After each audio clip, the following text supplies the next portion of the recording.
Hey guys, I'm Sync. And I'm Echo.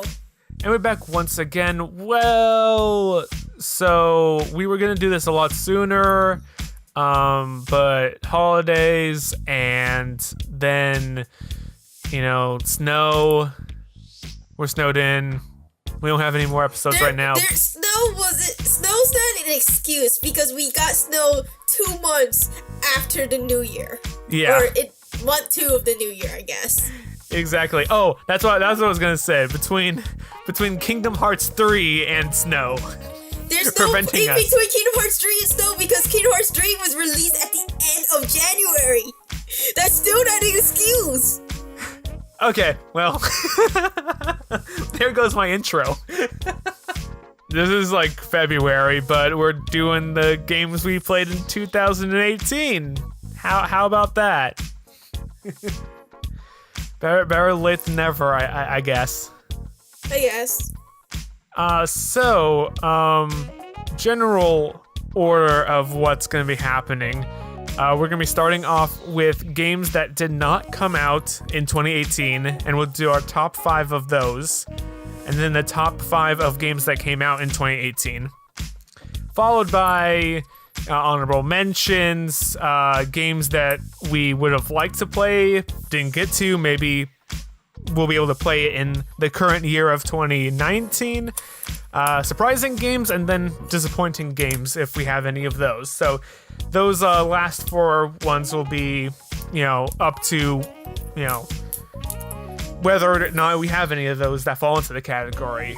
I know you didn't count your games that you played. I have 19 that I played in 2018, and I apparently got my act together. I don't know. I beat a lot more games as the year was winding down than I did throughout most of the year. Oh, I didn't even see which one I beaten, especially since I replayed games, so it's not like it's already marked as beaten on my backlog. Right. So there's no way for me to figure out which game I completed again. No, yeah, absolute shout out to Backloggery, because there's no way I would have been able to put together this list without it. I have a bad memory of which games I've played last year. So I think I played at least 20. Yeah, that sounds about right. I think maybe 30. Yeah. I'm not even counting the LPs. Yeah, I'm counting the LPs. But I did count it too, but the LPs aren't gonna be mentioned as part of my top whatever, because I don't know, I feel like, because I already gave my opinion on it. Sure, yeah, that makes sense. That makes a lot of sense. Yeah, I'll also say that none of the games that we played, aka probably let me check, one that we got through when that was my turn to play, because that was all Ace Attorney for most of the year. Yep. Was it didn't make it on my list. So, anyway, with that, we'll just jump right into it. Echo, do you want to start us off with your number 5, if you have number 5 on non-2018 games? So I did not count any of the games I replayed, except for one, because I don't think I ever finished it. Yeah. But because I replayed games, so I just didn't want to count them as part of the top 5. These are new games that I played that weren't released in 2018. So number 5 is Project Cross Zone 2.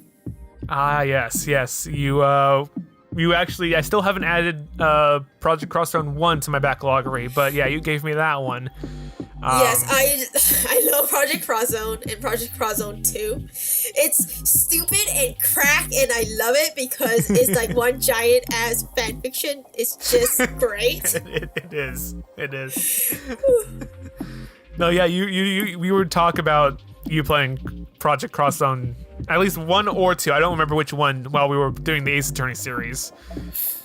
But yeah, that was it was fun hearing about your adventures in the Project Cross Zone games. Well, it introduced me to some other games that I want to try to play.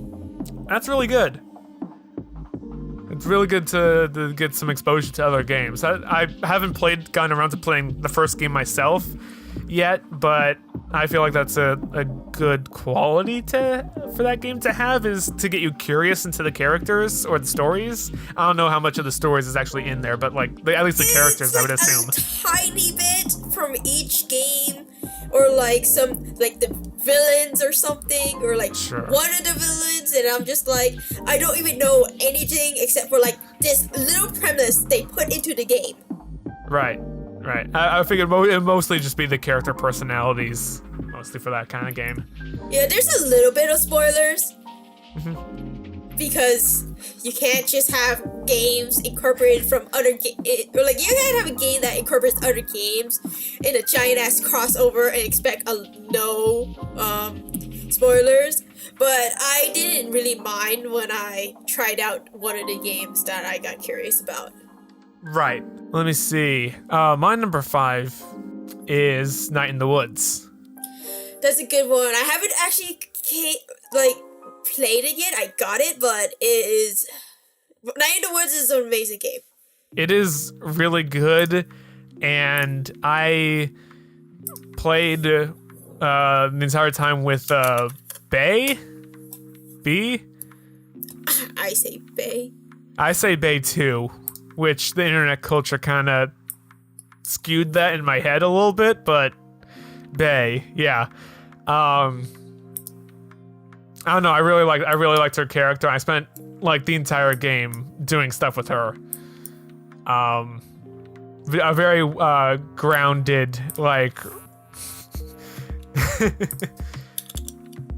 I wouldn't say pessimistic, but just like, you know, a very real character that you would sort of find in like the everyday, like, drudgery of life. And I liked her cynicism. Yeah. I really like that. I keep saying I want to go back and play. It was Greg, right? The other character, the other one you can spend time with. I think there's 3 of them.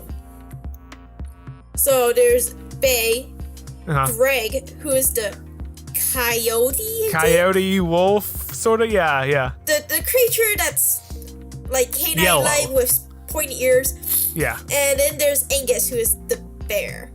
Who's the bear? Yes. Yeah. I keep meaning to go back and play with Greg, to see his character line. But it was also really interesting. I don't want to spoil anything about it, but it takes a turn near the end, and that really caught my attention because I wasn't expecting it to go in the direction it did, but I was kind of into it. Yeah, so, I watch people play Bay, and I watch a YouTuber play Greg's route, but I just left Angus' route kind of like on its own because I want to play the game, so I might as well play a route that I haven't seen. Exactly. Yeah. But I also, because I don't really know all the side kind of side stories. Sure. Like every single other like townsfolks. Yeah. I might as well just I'm gonna do that as well. Yeah. And I'll probably play through like Greg's and Bay's route like eventually, but just not the first one because I've already seen them. I enjoyed doing there is one of May's teachers who looks at this telescope. This telescope one? Yes, I enjoyed doing that. I enjoyed doing that every single time it was an option. I loved doing that. I did all of them just because I liked the character interaction between the two of them. I really like the art direction for that part. It's really nice. I feel like that teacher would be like would be a really good teacher in real life. Like notices like May's faults, but like does stuff to interact with her.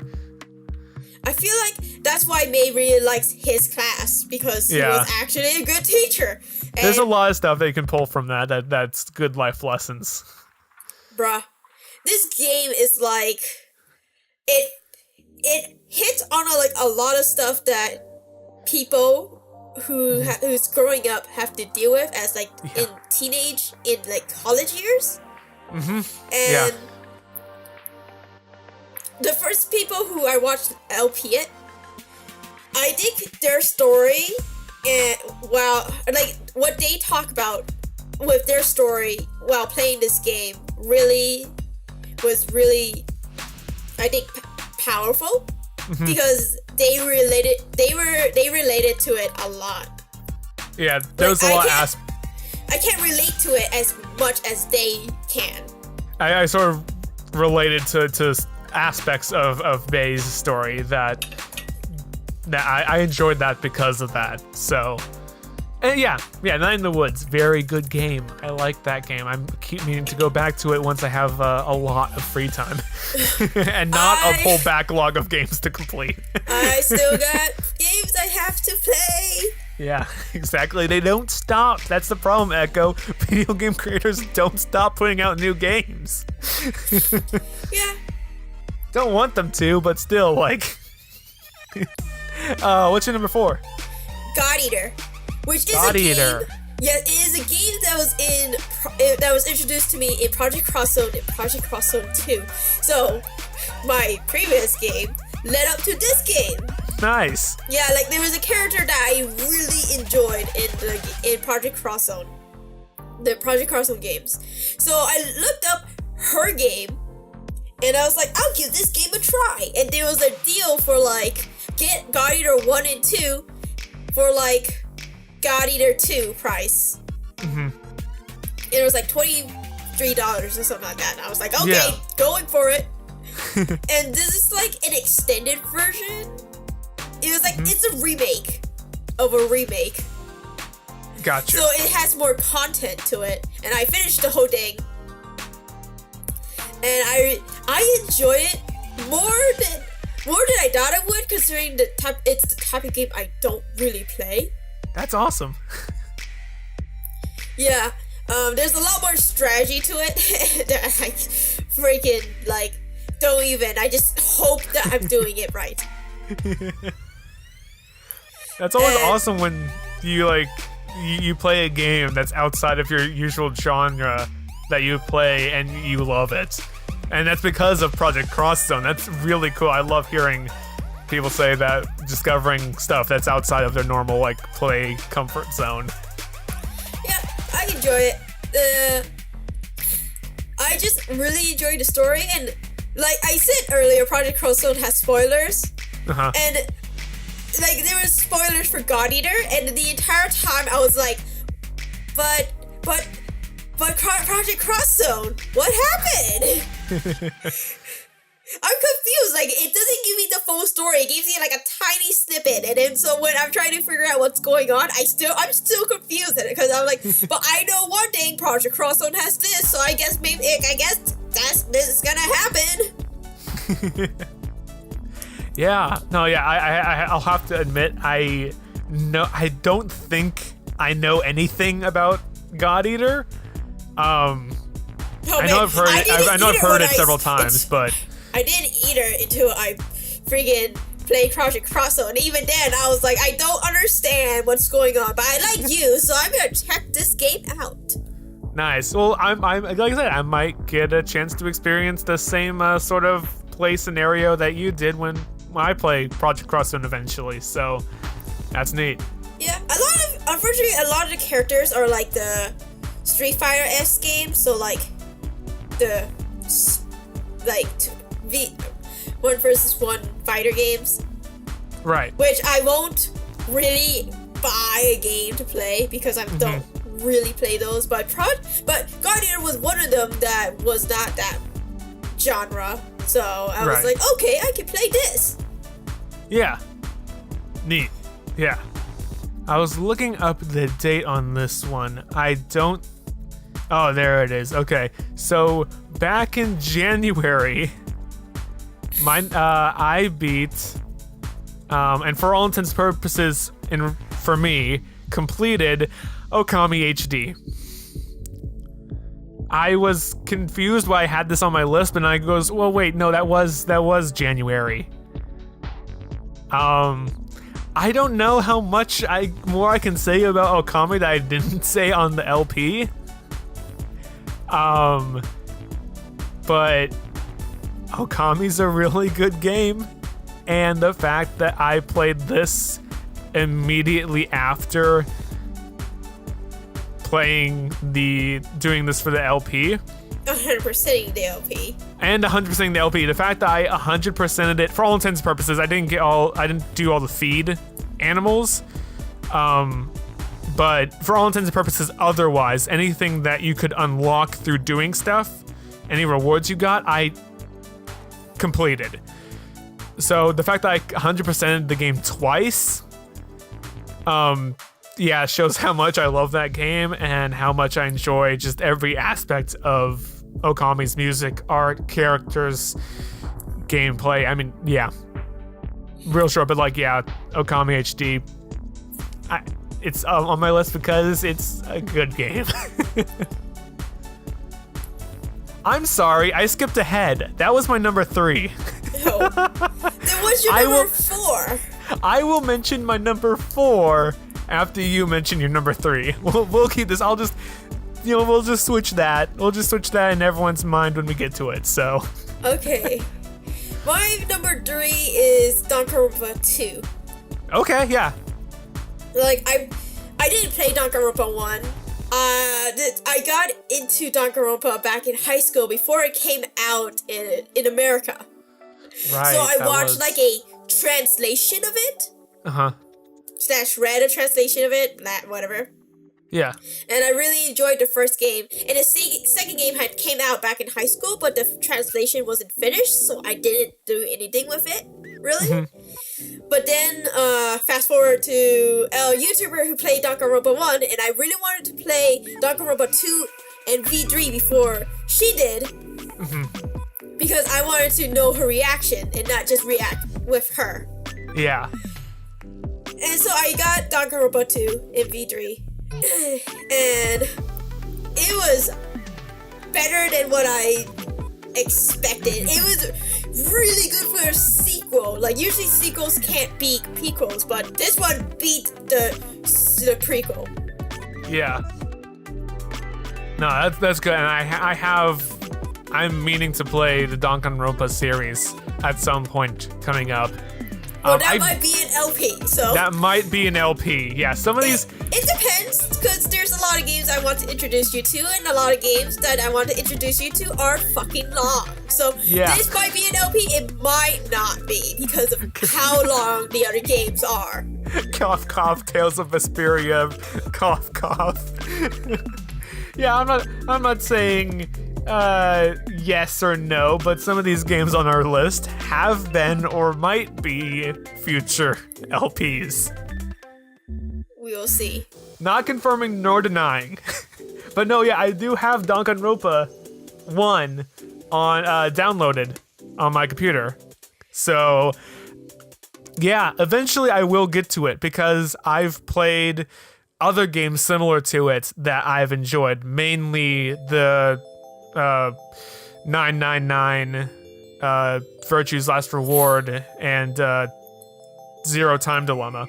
Less on that last one, but yeah, the whole Zero Escape trilogy, I love that. So, and Danganronpa is right up the similar alley. So yeah, eventually that will be something I play. Alright, your number 4. My number 4, yes. Because I jumped ahead because I was so eager to talk about Okami again. My number 4 is the Talos Principle, which is a first-person puzzle narrative game, I guess. Choose your own adventure puzzle game, I guess. You are essentially AI. You are AI, essentially. And I won't give too much of the story away, because a lot of it is something that you discover on your own. You are just kind of thrown into a world with a sort of like godlike being called Elohim, which is the word for God. And you are, sort of like, my blessed child, go and do as you will.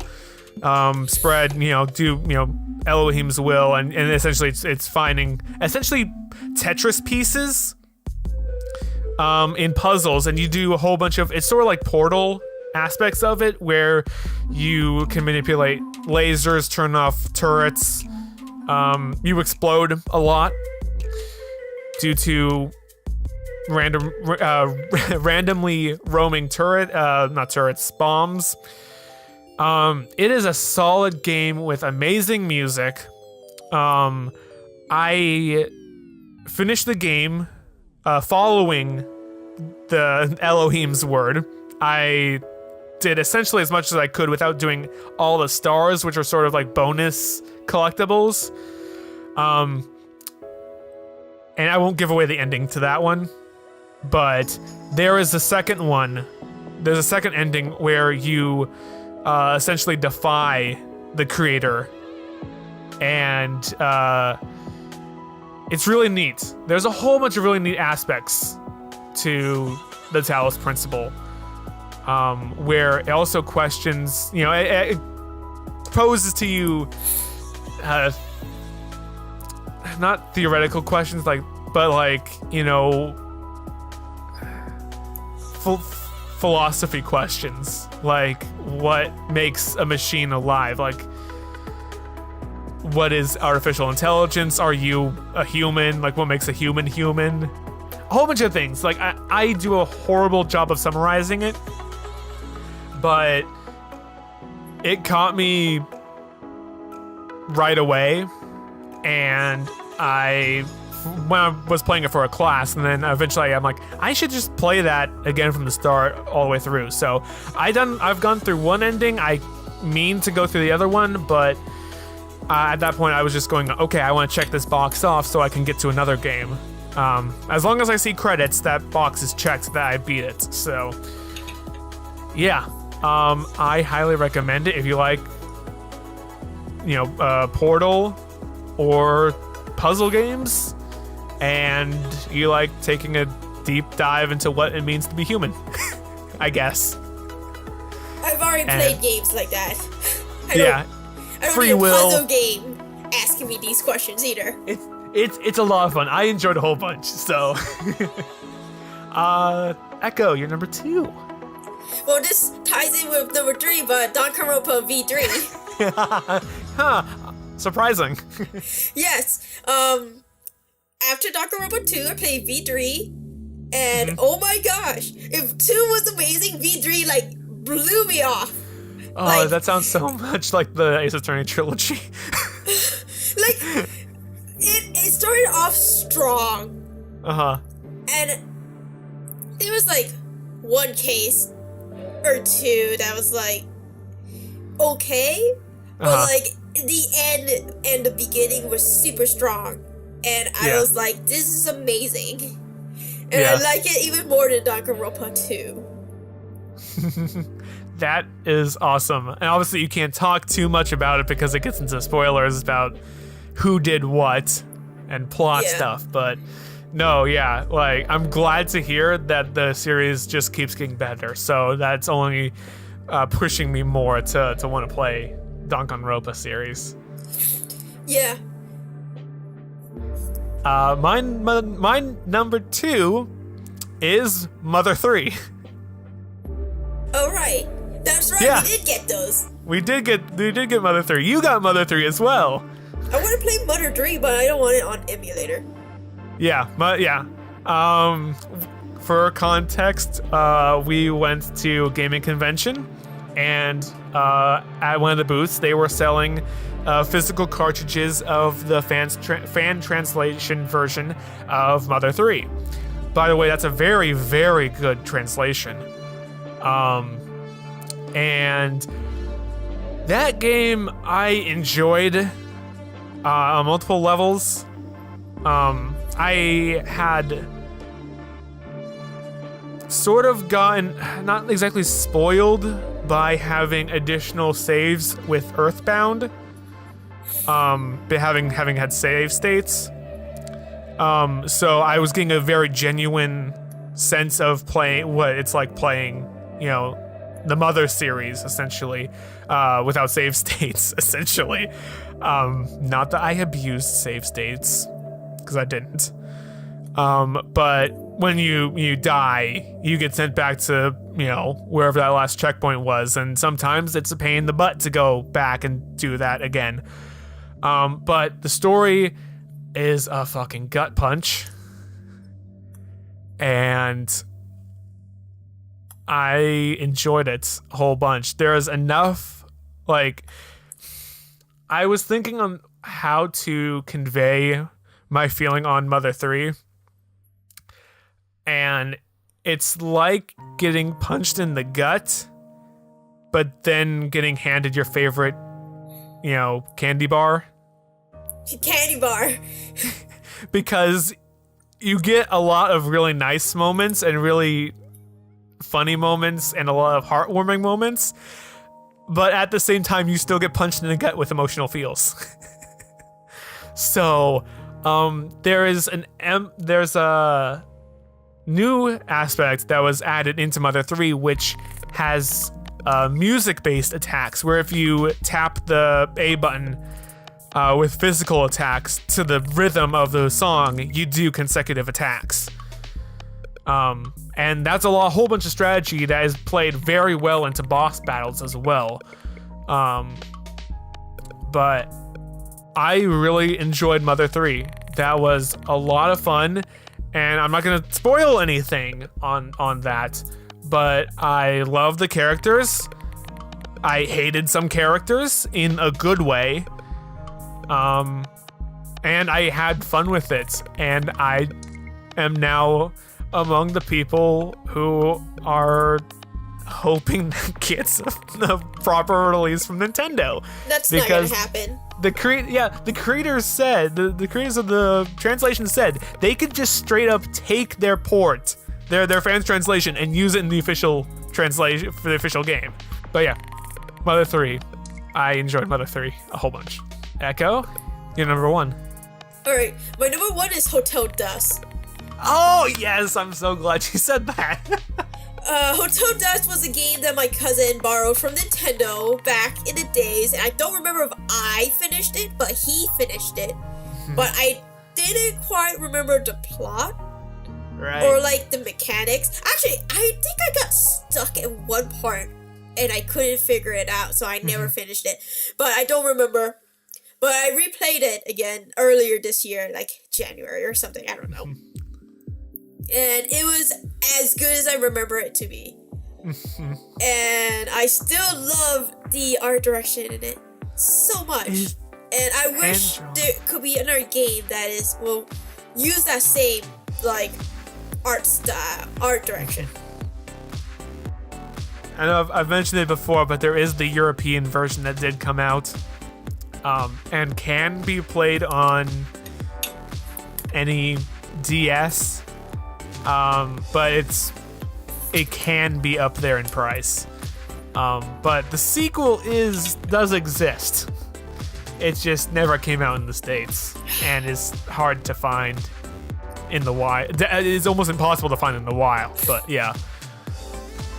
Yeah, I'm with you. The whole sketch style animation for the characters is something that drew me to the game.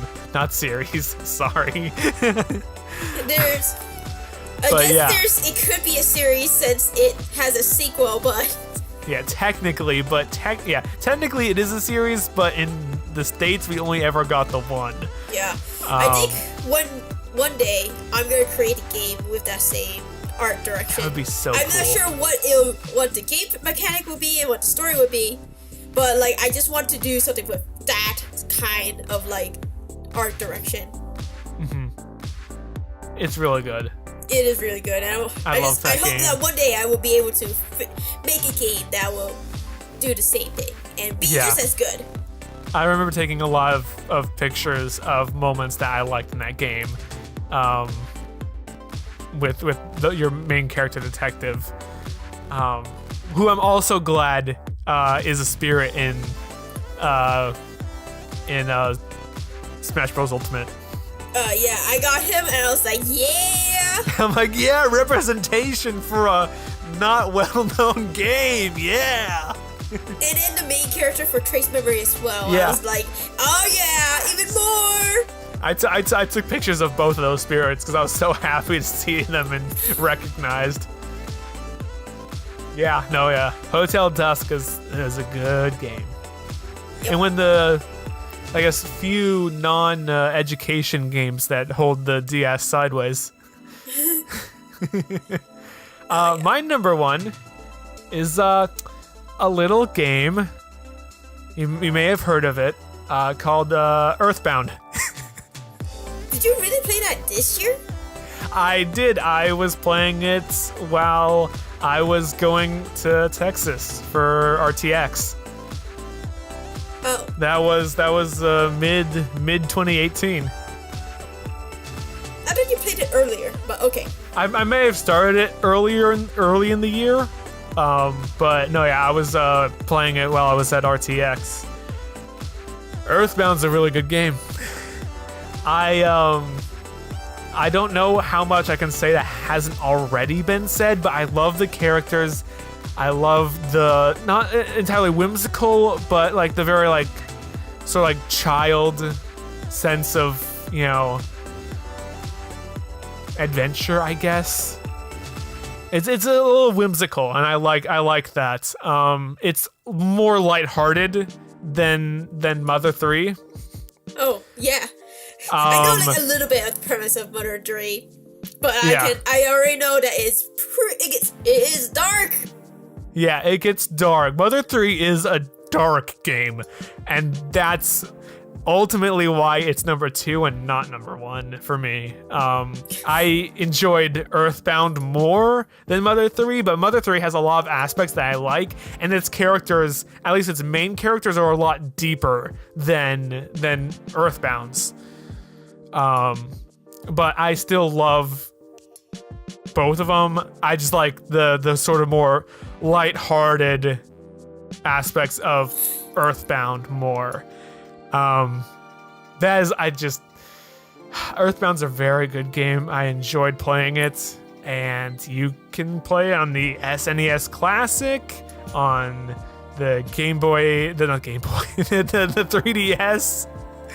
I don't remember if it's the new 3DS. I looked it up. I wanted to get Earthbound earlier, but I couldn't get it because I didn't have a new 3DS or new 3DS. Earthbound's a very nice looking game, and I love that to bits. So, with our non-2018 games wrapped up, I think now it's time to move on to the games that actually came out in 2018. You started off the last one, so I'll start off this list. My number 5 is Pokemon Let's Go Eevee. Let's Go games was pretty good for remakes. It was, I would go as far as say as it was really good in terms of remakes.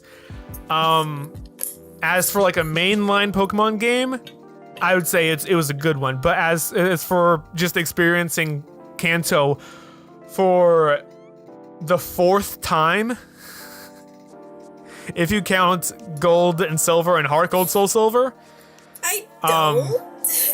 I mean, it's like, again, like between 2 to 4 times. They did a really good job breathing even more life into Kanto than they did in Fire Red and Leaf Green. The game looks gorgeous. I can't wait to see what a mainline Pokemon game Switch looks like. I really enjoy how they brought Blue in. I do too. For just letting people know, green is the male and blue is the female for me, because I read the Pokemon Pokemon Special manga, and they were using the Japanese name. So so I stick to one convention, and that's the Japanese convention. Who is also different from Leaf? I don't know. Again, because confusing. It's red in Fire Red Leaf Green, but they use leaf in Fire Red and Leaf Green, which I'm pretty sure in the Japanese, she's probably still blue. I would imagine so too, because your rival is green in Japanese. Yes, I assume she's blue Yeah. in Japanese because the Japanese has always been using blue as the female and green as the male. Yeah, Like, it's the same for the manga. It's so confusing. And then, they brought it in, and because this is a throwback to the original red, blue, green. They use blue and green instead of leaf because it's not fire red, leaf green. It's red, blue, green. Right, exactly. Yeah, it's confusing. It's confusing. But no, I'm as far as I'm concerned, I just kind of treat it like the manga. Yeah, sure. I enjoyed playing through. They did a lot of good things, like Sabrina's Gym, Koga's Gym. I cannot get enough of Blaine's Gym. I love Blaine's Gym. The whole trivia aspect of that, the whole trivia show was just blown into like 11 out of 10. And oh yeah, I had a lot of fun. The televised trivia show, so everyone get to see you fight Blaine. Yeah, it is. Fuck up your Pokemon facts. Yeah, it is great. I love it. And so in terms of world and the aesthetic, absolutely love it. I'm not so hot on the gameplay revisions, not exactly going back to Gen 1.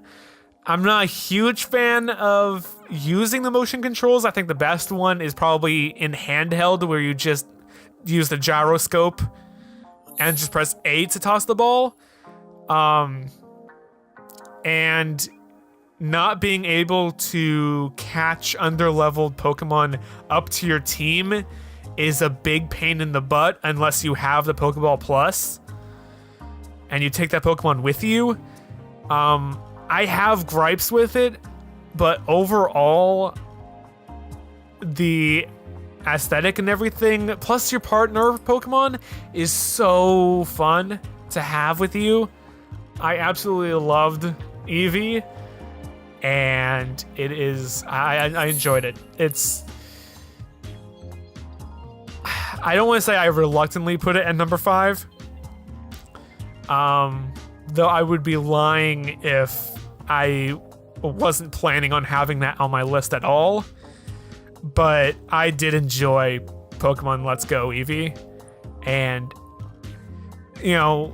my own thought on this, I think the Eevee version is superior because you eventually get clothing items for the evolution of your starter Pokemon. Pikachu only gets the Raichu clothing option for you and Pikachu, but Eevee gets all the evolutions. So you have, it's 8 or 9 now? 8? 8? 8, yeah, Eevee's 8 evolutions, all in costume, all different outfits. So that's a lot of customization, and a lot of those look really good. So if you like the dressing up aspect that started in X and Y, then I'd say go with Eevee because you get more clothing options on that one. And if you like Eevee. But no, I had fun. Despite my gripes with it, I had fun going through Kanto again. I'm just glad that your Pokemon can walk with you again. Yeah, I enjoyed that so much. I forgot how much I missed that. I loved it in Heart Gold and Soul Silver, and I was so sad they took it away, but they brought it back for Let's Go. Yeah. The Let's Go games. So yeah. We're gonna go through a couple more generations where that's not gonna be available anymore. 3 more generations, and then again they brought it back. Yeah, exactly. Then the next time it's gonna be, a remake of who knows what at that point. It's gonna be so many generations. Anyway, what's your number 5, Echo? Okay, yeah, my number 5 is Monster Prom. Okay, yes. I'm gonna join you in this conversation. Join in on this conversation because that's my number 3. So go ahead, you start. It's just super fun and so terrible because you're a bunch of monsters, so you're like think of terrible shit. But like,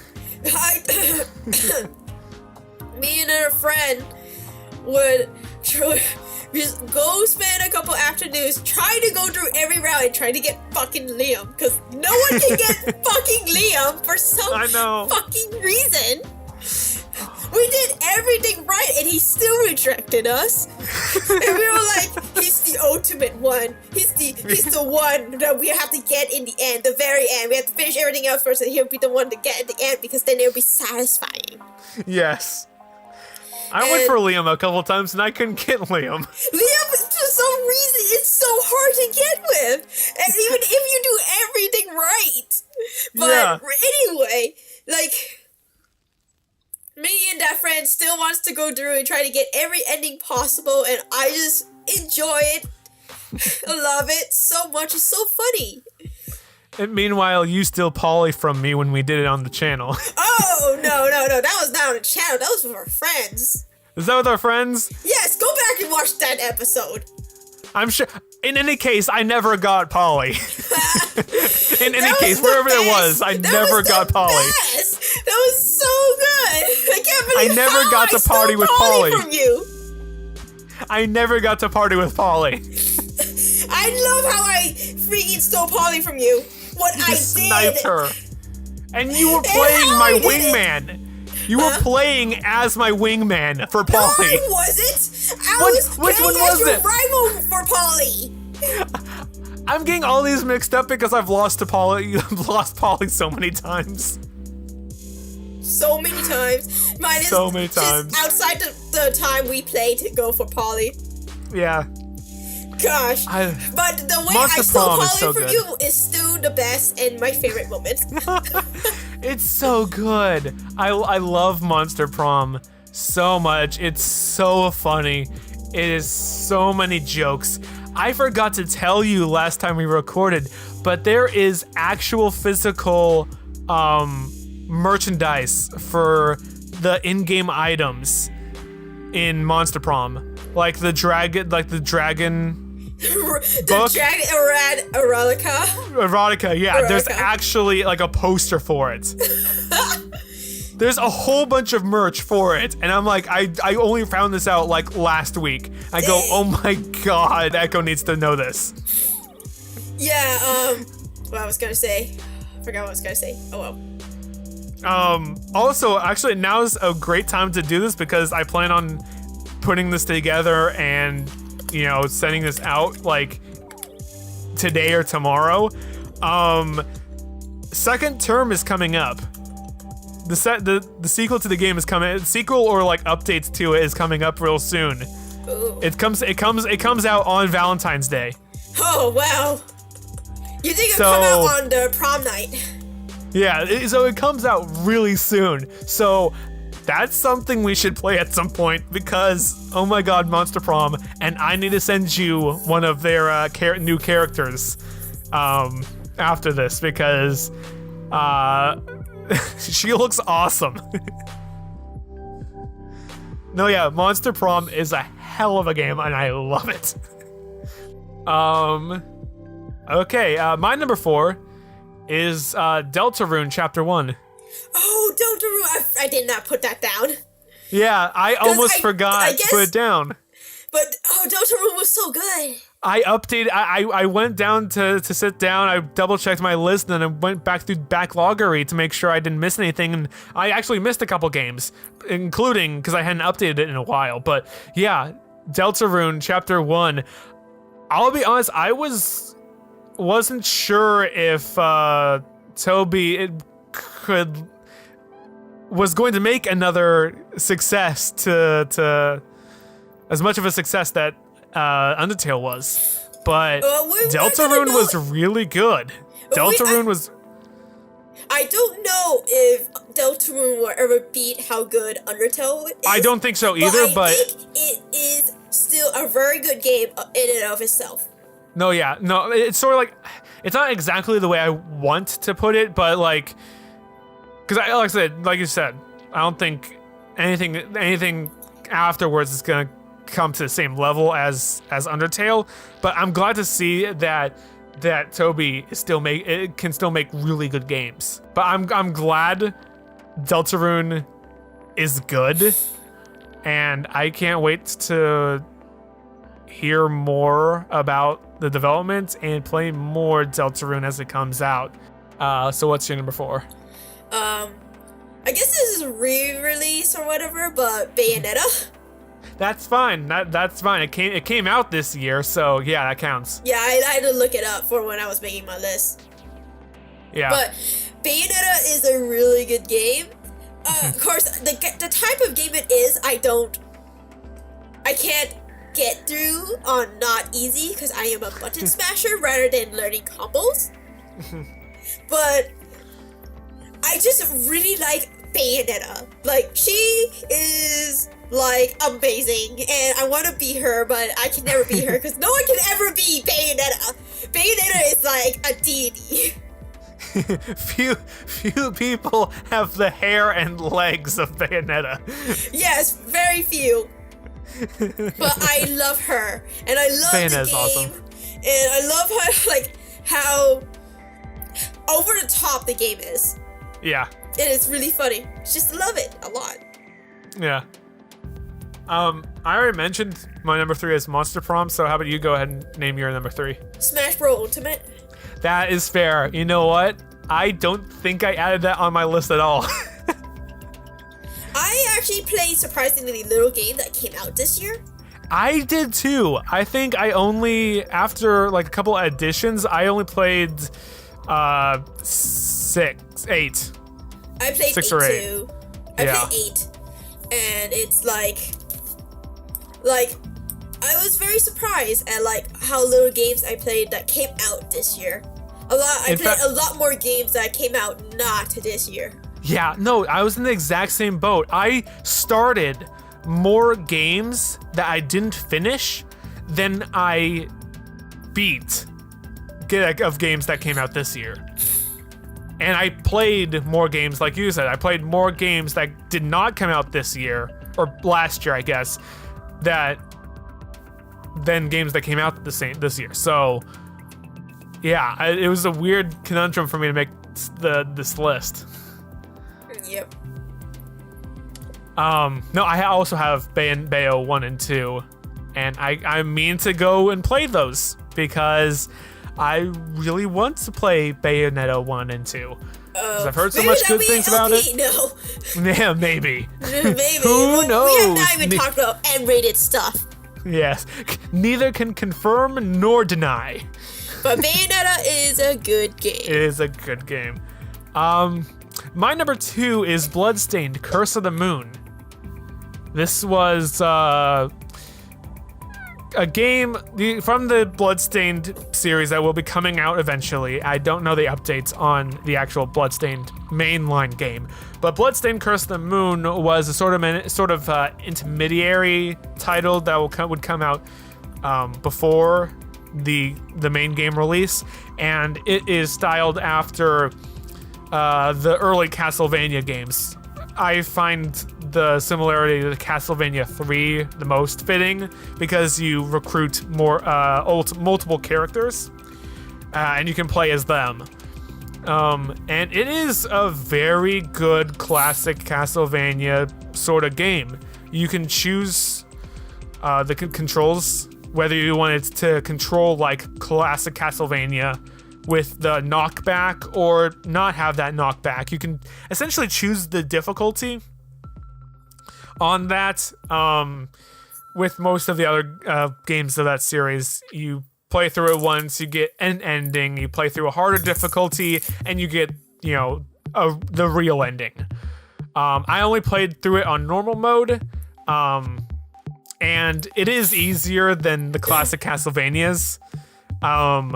But I also appreciate that because I'm not that good at traditional Castlevanias. I think I've only ever made it like halfway through the first game.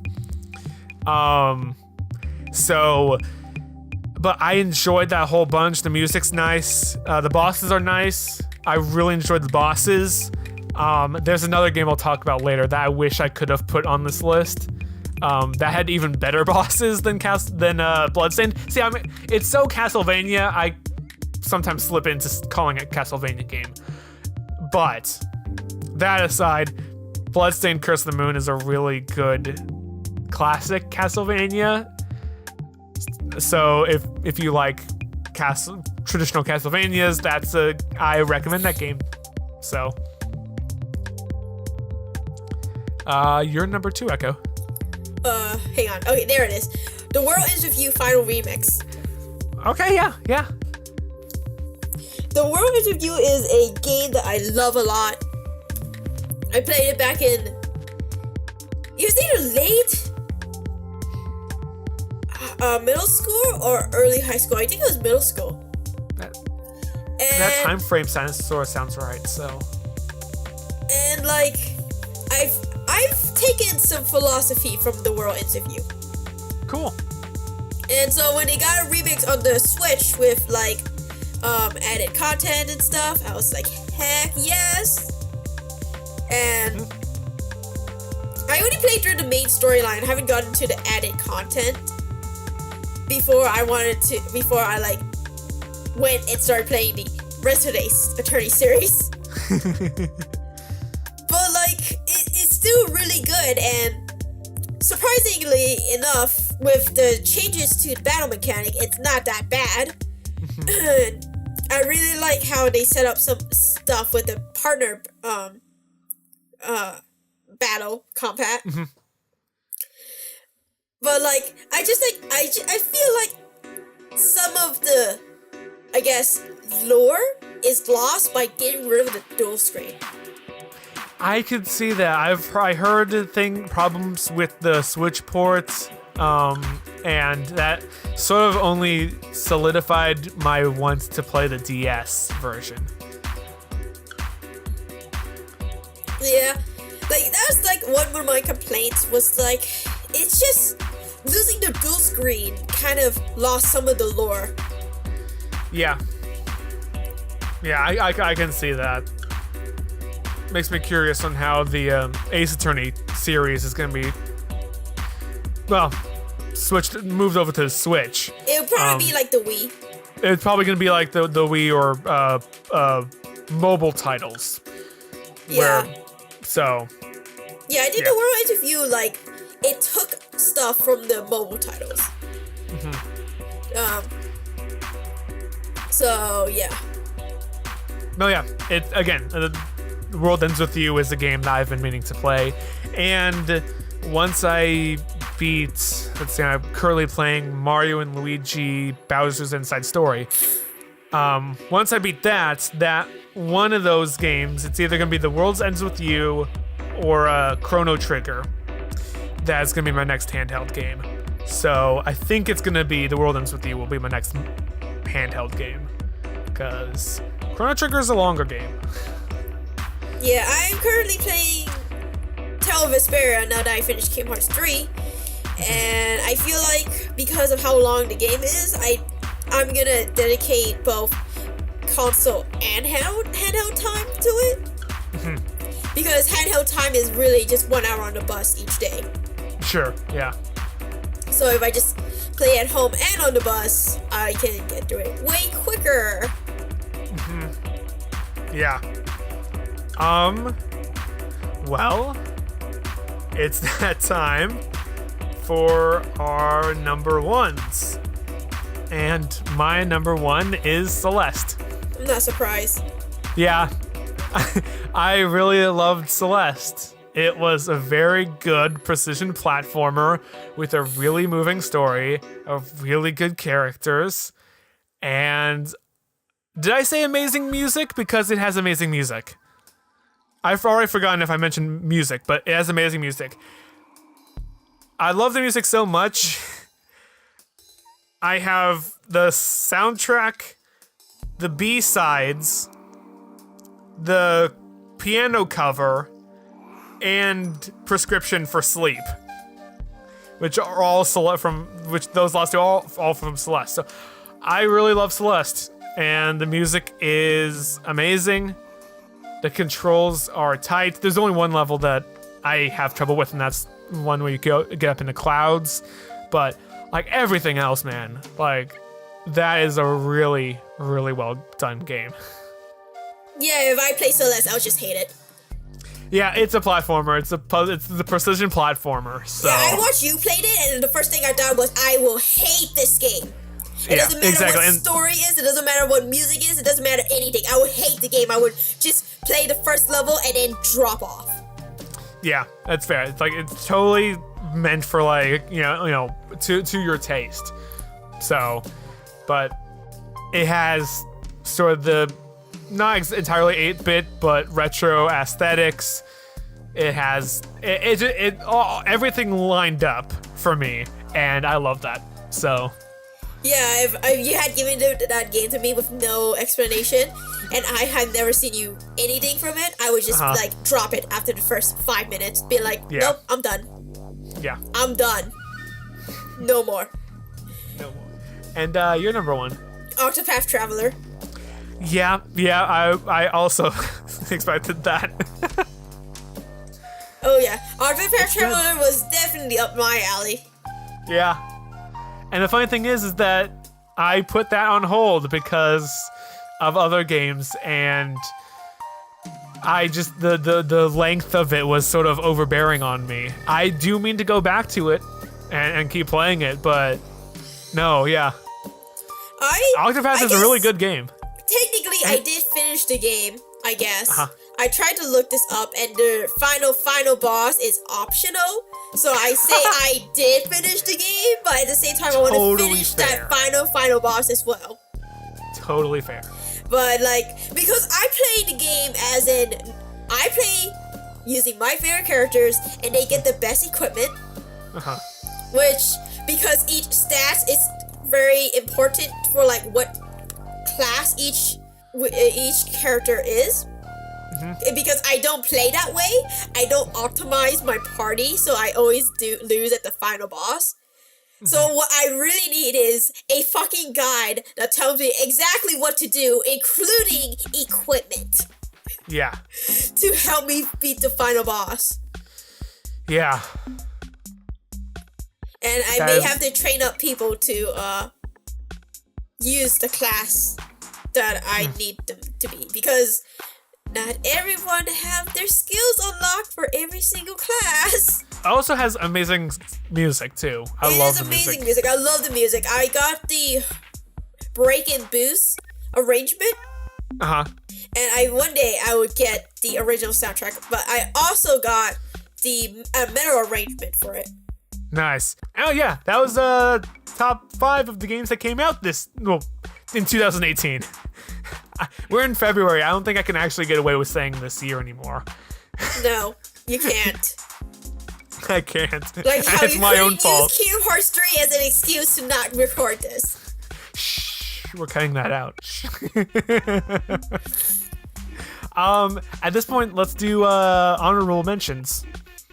Stuff that we would have liked to put on the list. I know I wanted to put Unravel on my not 18 release list. I had played that the year before, the majority of that in 2017, but didn't get around to beating it until last year.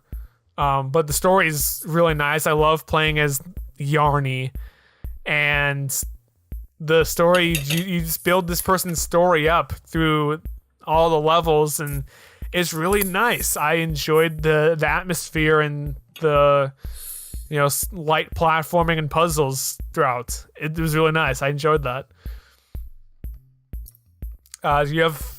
You go ahead and do you have honorable mentions? Well, I mentioned how I did replay games. Right. And 358/2 days was a game that I replayed, and I just remember how much I love the early Kingdom Hearts games. Cause holy crap, that ending still gets to me even 9 years after the game came out. Yeah.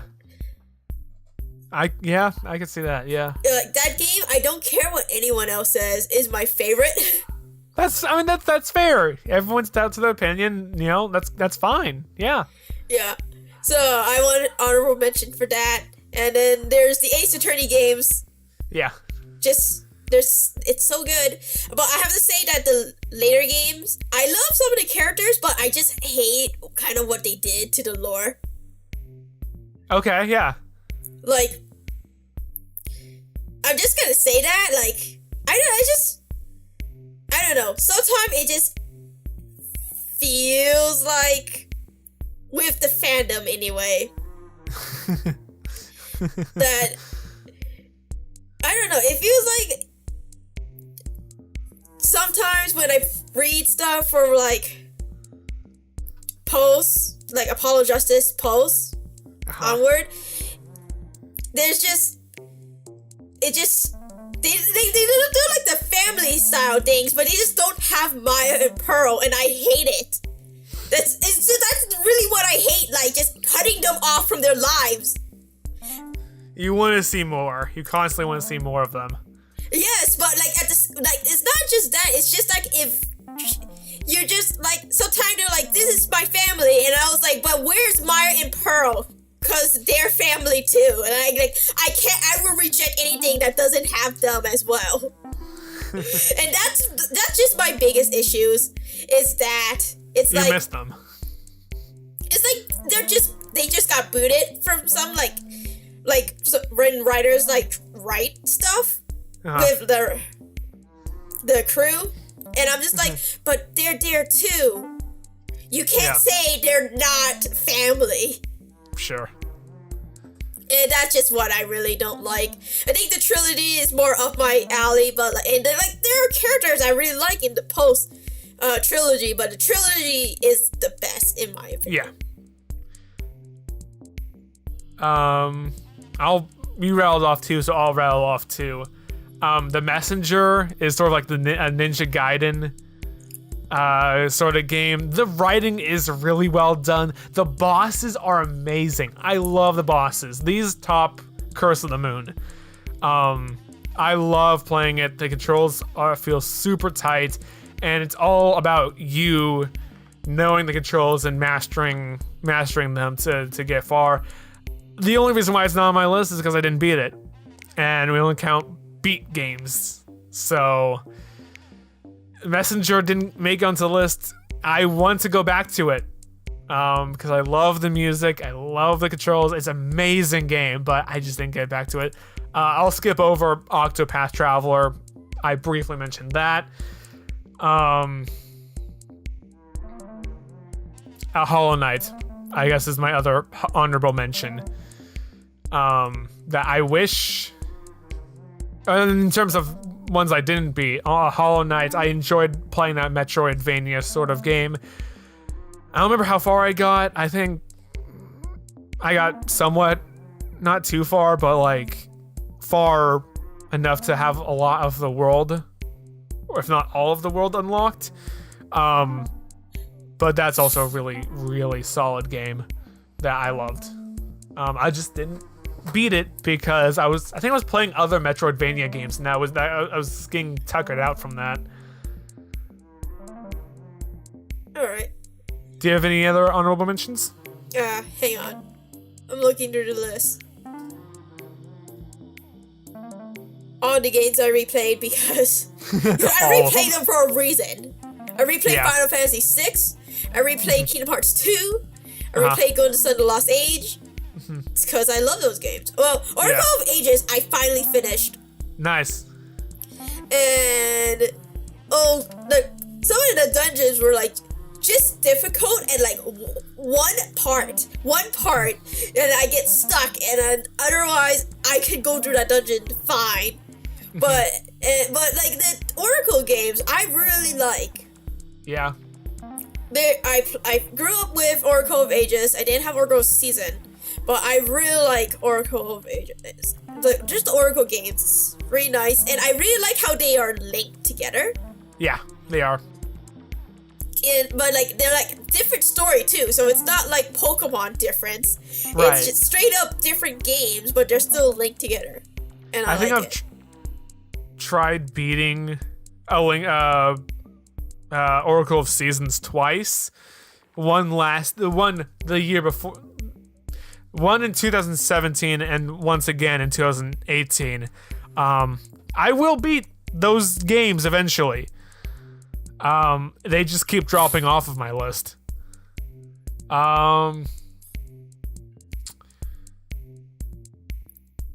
We'll go down the full list of the games that we played at the end, but any missed games that you would have liked to play? Yakuza, yeah. Because my brother got me Yakuza 0 and Yakuza that's a good one. That's a good one. Kiwami. So he could play it, actually. He bought it under the pretense of giving it to me so he could play it. But they're still technically my games. But I don't care if he played them, because I was playing God Eater at the time. And I was like, I got burned out from God Eater. And I also wanted to play God Eater 2, but then like other games started coming out. Right. So I fell off from God Eater 2. Like, I just got burned out after the final boss of God Eater. Like I said, there are added content. And the final boss was, like, not in the original game. So I had, like, finished the original game. And then I think I finished the remake. And then I was trying to finish the remake of the remake. And the final boss, like, took me, like, 20 tries before I finally beat the game that I was like, I need a break from God Eater. But I never went back to God Eater 2. And I want to play God Eater 2. Nice. Yeah. I feel like missed games for me are a lot of the well-known ones that came out on PS4. You mean the ones I feel like I would have really loved Spider-Man if I only had a PS4.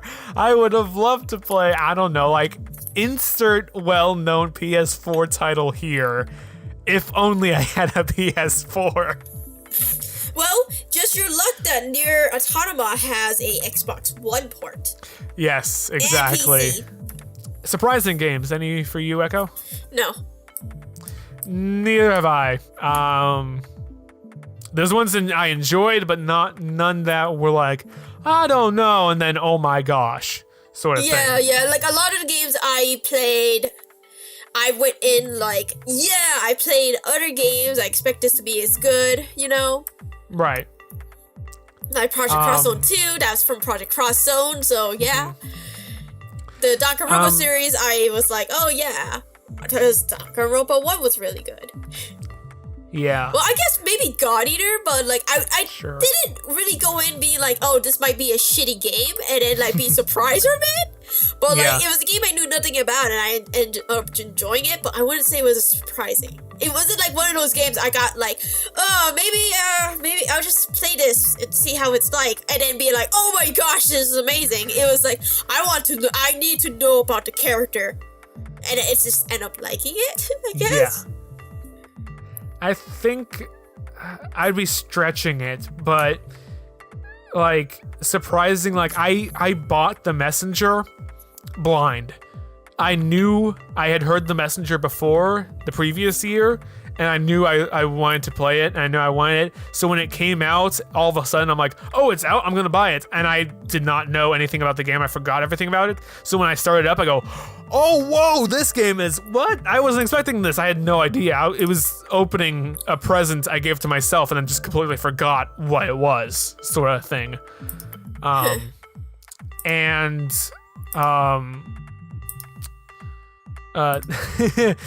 Teen Titans on the GameCube. It's I was expecting it to be bad, and it's not fantastic, but it's not bad. It's good. Disappointing games. Do you have any? Yeah. Okay, what do you have? It's Final Fantasy Dissidia NT. Okay, that is, I'm completely ignorant on the Final Fantasy series. What game is that? It's not exactly part of the main part. It's like a crossover game with the Final Fantasies, and it's like sort of like Smash Bro, like they beat 'em up. I guess I don't know how to describe fighting games like that, but like that kind of thing. And I really enjoyed Dissidia and Dissidia 012. Yeah.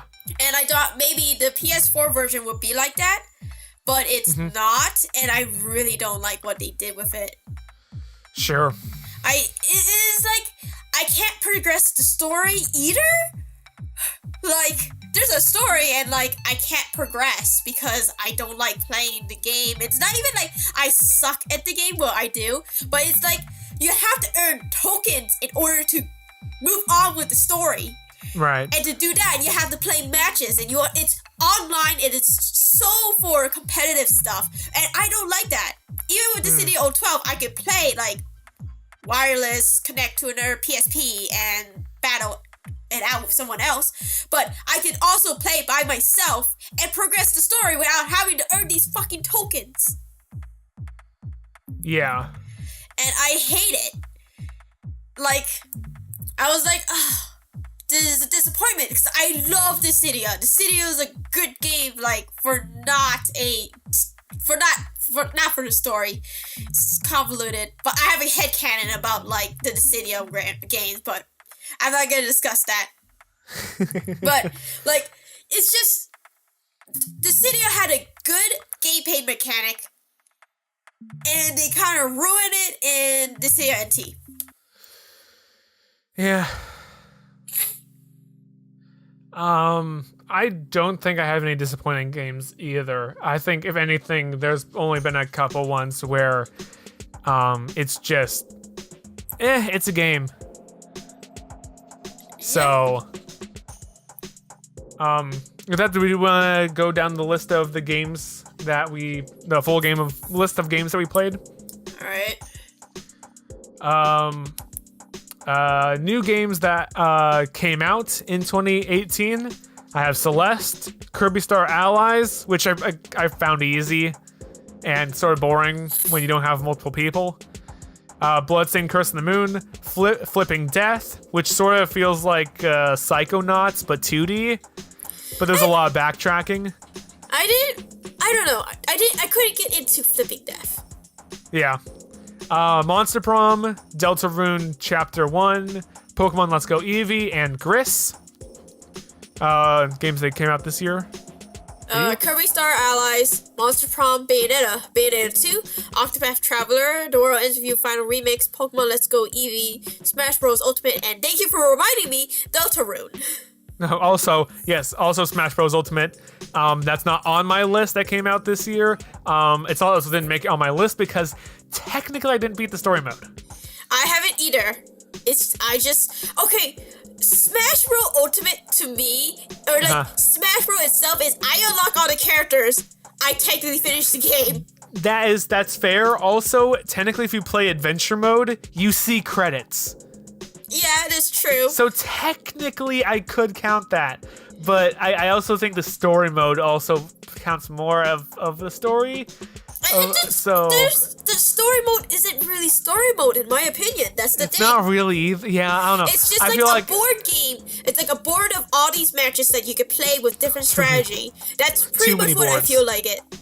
Yeah. And many boards, but yes. And like, it's fun, but at the same time, like I wanted like a story, like subterranean story mode. Like in Brawl, I enjoyed that, and like Smash Ultimate is fun mechanic wise, but it doesn't have that story aspect to it that I really enjoy in Brawl. And I hated the fighting mechanics in Brawl too. Brawl was my least favorite. I hate it, but I love the story. That's fair. Games that came out that did not come out in 2018, I have Okamiden HD, Shantae and the Pirate's Curse, Trace Memory, Pokemon Emerald, To the Moon, Night in the Woods, Legend of Zelda The Wind Waker, Unraveled, The Talos Principle, Earthbound, and Mother 3.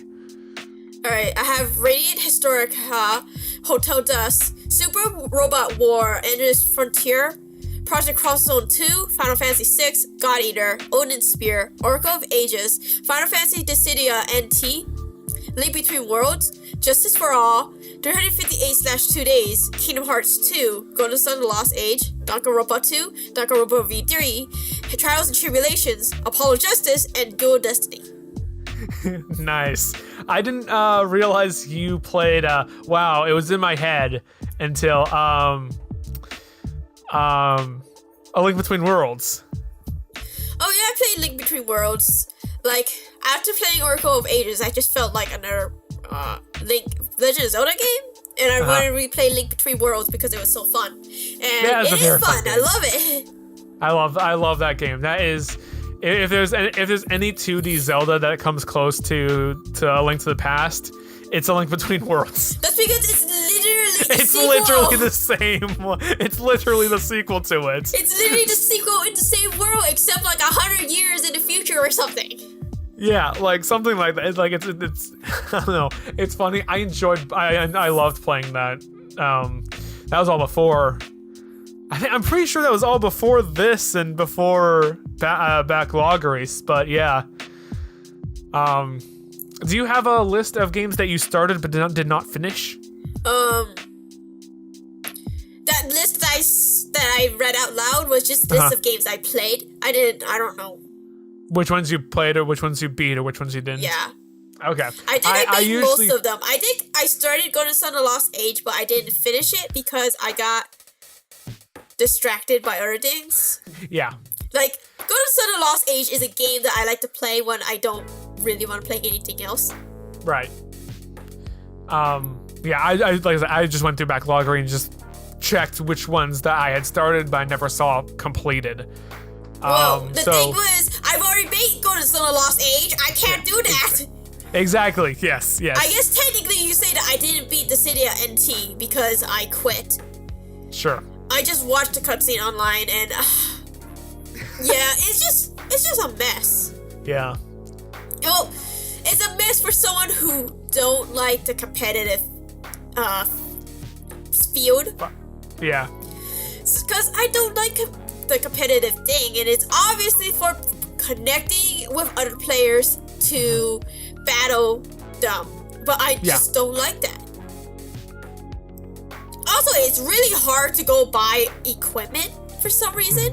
Like, I can't get enough money to buy equipment. I feel you on that. I feel you on the whole competitive aspect of that, yeah. Yeah, it's just like took a lot of things and made it like a competitive thing from Dissidia, and it's just, yeah, disappointment. Yeah. Major disappointment. I hoped it was like Dissidia, and it sort of is, but like they changed it to be more competitive. Yeah. And I don't like playing Smash Bros. Competitive, so yeah. No, yeah, exactly. Yeah, exactly. I'm not really competitive in Smash either. At least online. I like playing sort of competitive with friends, but again, it's not actually competitive. Exactly. It's just being competitive. Yeah. Not playing competitively. Yeah. It's one thing to play against people in the same getting together with a group of people and playing it. Yeah. Versus going to a competition and competing with them, trying to be the very best. Yeah, it's different from that, yeah. But for games I started but didn't finish, Smash Bros. Ultimate, I guess Okami. You can count that. Yeah. I guess I'm with you on that gray ground.